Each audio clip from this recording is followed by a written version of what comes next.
doa ini nanti dipimpin oleh salah satu dari taruni atau siswa. Siapa yang mau berdoa hari ini? Silakan. Baik, Assalamualaikum warahmatullahi wabarakatuh. Kita memulai aktivitas pada pagi hari ini, mari kita berdoa. Berdoa mulai. Bismillahirrahmanirrahim. Raditu billahi rabba wa bil Islam dinan wa bi Muhammadin nabiyyan rasulan. Rabbi zidni ilma warzuqni fahma. Amin amin ya rabbal alamin. Nah, itu materi yang kemarin. Nah, anak-anak, kalau kita selaku umat yang beriman, kita percaya dan yakin hari akhir. Terus, dalam kehidupan sehari-hari kita ini, kita juga percaya dan yakin kepada ketentuan Allah yang datang kepada kita. Itu berupa apa? Kematian. Berarti termasuk dalam takdir. Nah, hari ini kita akan belajar tentang iman kepada qada dan qadar atau takdir baik dengan takdir buruk. Mengetahui kajian yang akan kita bahas pada hari ini dan tujuan pembelajarannya ya.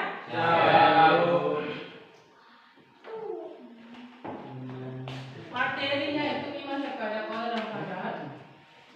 Kita pelajari pada hari ini adalah kita mengevaluasi makna iman kepada qada dan qadar.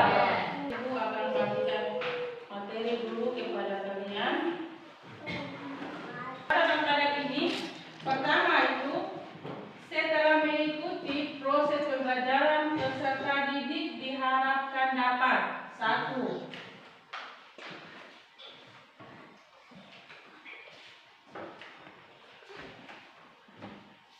Menganalisis, mengidentifikasi dan menjelaskan makna, dalil-dalil, hikmah dan manfaat serta mengaitkan sikap optimis, ikhtiar, bertawakal dan dapat menyimpulkan iman kepada qada dan qadar dalam kita hari ini.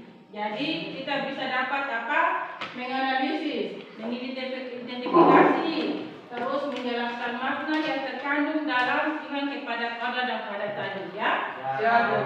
Makna iman kepada dan qadar ini pertama itu pengertian menurut istilah dulu. Pengertian iman kepada qada dan qadar ini menentukan atau memutuskan, sedangkan menurut istilah artinya segala ketentuan Allah Subhanahu wa taala sejak zaman ajali. Adapun pengertian qadar menurut bahasa adalah memberikan qadar aturan atau ketentuan. Menurut istilah berarti ketetapan Allah Subhanahu wa taala terhadap seluruh makhluk tentang segala sesuatu. Apa maksud dari itu? Nah, setelah kita mengetahuinya, baru kita bisa tahu ini artinya qada dan qadar ini ketentuan yang ditetapkan Allah sejak dari zaman azali, itu zaman dahulu sebelum kita lahir. Dari zaman itu. Jadi sebut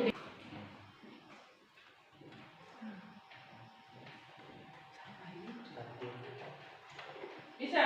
Ada yang bisa? Sama-sama takdir. Apa itu takdir yang apa? Baiknya dengan ikhtiar manusia. Ya manusia. Kalau takdir mubrah, Takdir yang terjadi pada diri manusia dan tidak dapat diusahakan atau tidak dapat ditawarkan lagi. oke. Jadi takdir alam kali ini takdir yang bisa dirubah. Artinya sesuatu yang menimpa seseorang itu dia bisa merubah, dia punya nasibnya, dia bisa berusaha merubahnya lebih bagus. Itu ini kalau mau ingin dapat juara di waktu ulangan nanti, berarti kalian harus apa? Belajar baru bisa mendapat nilai yang bagus dan akhirnya mendapat ranking atau juara. Itu takdir yang bisa ubah diri sendiri. Kalau takdir mubrah ini takdir yang tidak bisa dirubah. Artinya takdir sudah dari lahir sudah seperti itu. Misalnya dia cacat dari lahir, kelahirannya ya. Terus yang kedua kematian. Kematian siapa yang bisa rubah kematian aja? Karena itu termasuk ketentuan yang batin yang tidak bisa. Itu Allah menciptakannya dari sana. dan lahirnya. Toh? Kalau kita sudah begini, jangan operasi plastik untuk bukan dalam agama atau Al-Quran. Itu lewat Al-Quran atau Al-Hadis yang memperjelaskan. Jadi kalau kita berbicara tentang sesuatu, bicara tentang aturan atau bicara tentang terus surat At-Takabur ayat 11.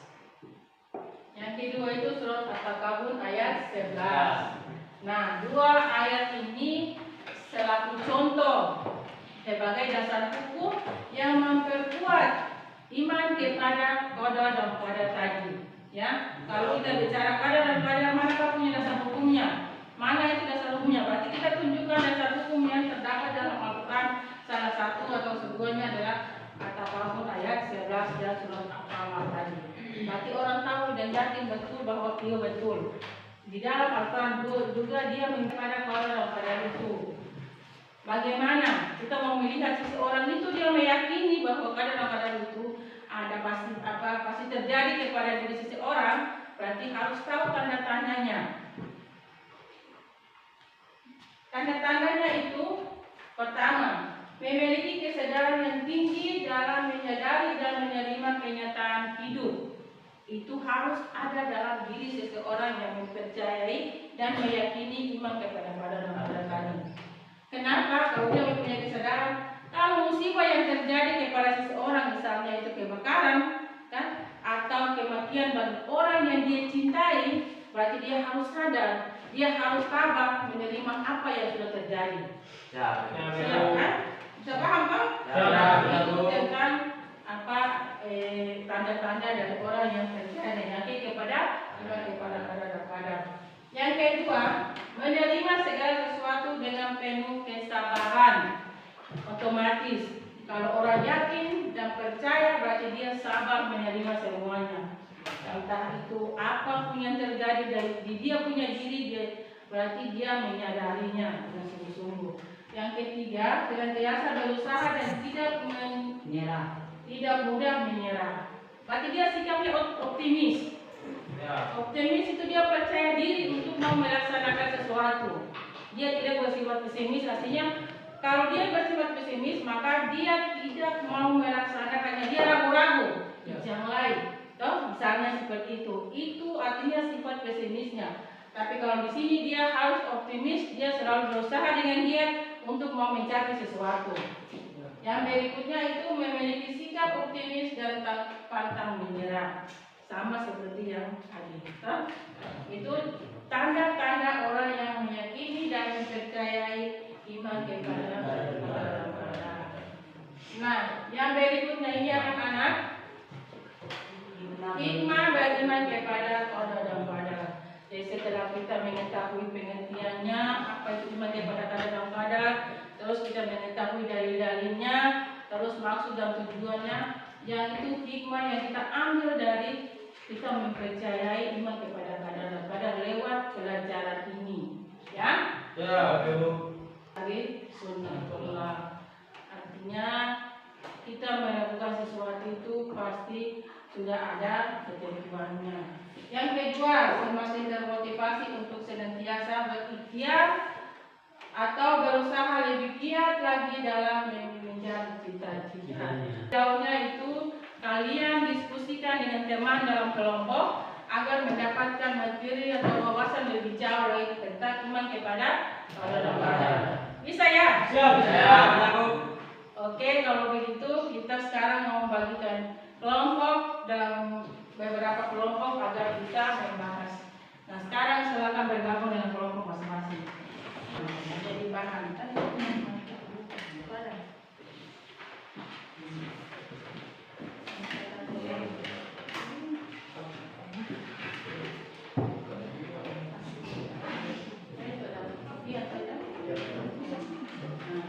Sekarang tugasnya itu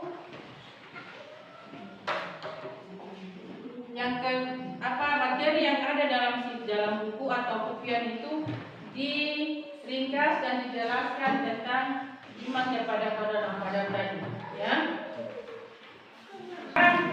Hasil diskusinya di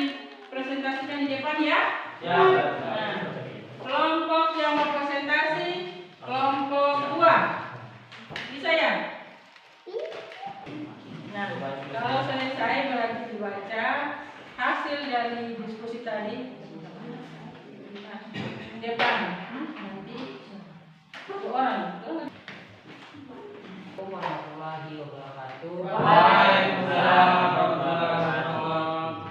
Terima kasih kepada Ibu telah memberikan kami kelompok 2 untuk mempresentasikan hasil kerja kami. Ya, waktu dan tempat saya persilakan kepada materi untuk menyampaikan hasil presentasi kami. Sebelumnya, Assalamualaikum warahmatullahi wabarakatuh. Waalaikumsalam warahmatullahi wabarakatuh. Saya menyampaikan materi yang saya sampaikan. Oke, pengertian iman kepada qadar dan qadar. Menurut bahasa menentukan dan memutuskan, sedangkan istilah artinya segala ketentuan Allah Subhanahu wa taala. Sejak zaman azali, adapun pengertian qadar menurut bahasa adalah memberikan kadar aturan atau ketentuan. Menurut istilah berarti ketetapan. Nah, ada yang mau bertanya dari materi yang tadi dipaparkan oleh kelompok 2 tentang kadar-kadar tadi yang belum paham tentang penjelasan mereka boleh bertanya. Silakan. Wabarakatuh. Waalaikumsalam warahmatullahi wabarakatuh. Kamu dari kelompok 3 ingin bertanya.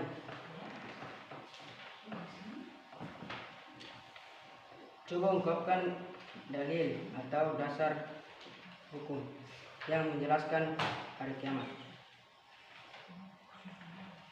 Ada ayat yang ada dalam rangkuman kalian untuk kelompok 1, 3. Ya, baik. Assalamualaikum warahmatullahi wabarakatuh. Waalaikumsalam warahmatullahi wabarakatuh. Saya akan menjawab pertanyaan dari kelompok 3 tentang dalil ya. Dalam Al-Quran surat Al-Qamar ayat 49, Inna kulli syai'in khalaqnahu biqadar. Sesungguhnya kami menciptakan segala sesuatu dengan ukurannya. Paham? Dibacakan oleh kelompok 2 bisa dipahami ya? Siap. Tadi ada yang mau bertanya? Masih bertanya? Kalau sudah tidak bertanya maksud ada? Siap, ada, Bu. Berarti sudah paham tentang apa yang dijelaskan oleh kelompok 2. Materinya jelas? Dipersilakan kembali. Yaitu sekarang kita mau menyimpulkan, menarik kesimpulan dari materi tadi supaya kita bisa memahami lebih jauh. Kesimpulannya pertama,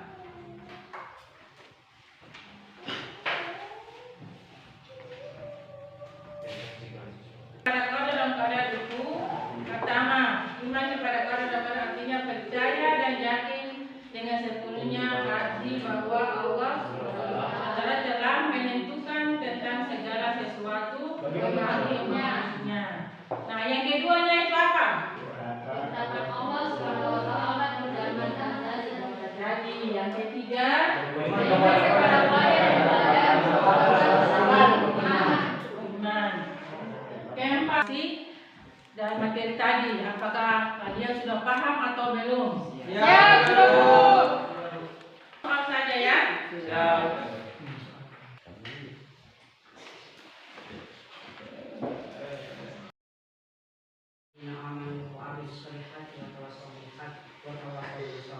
Berdoa selesai.